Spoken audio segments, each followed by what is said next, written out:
So here we back again guys sa content video natin ngayon. Ituturo ko naman sa inyo ang Leslie. Paano ba gumagana si Leslie?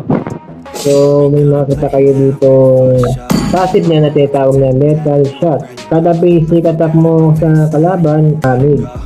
Come a little closer. Dapat i-basic attack nyo muna siya bago lumabas ang kanyang passive. Halimbawa, ganito. At lahat ng kanyang skills ay meron ding passive. First, second, Loyalty is my best spotting Kung scope. ng combo kay Leslie. Basic attack, first skill, basic attack ulit, tapos ulit. Basic attack, tapos ulit. First skill, basic attack, damage na pa. And you are too. Ulit. Physical, passive damage.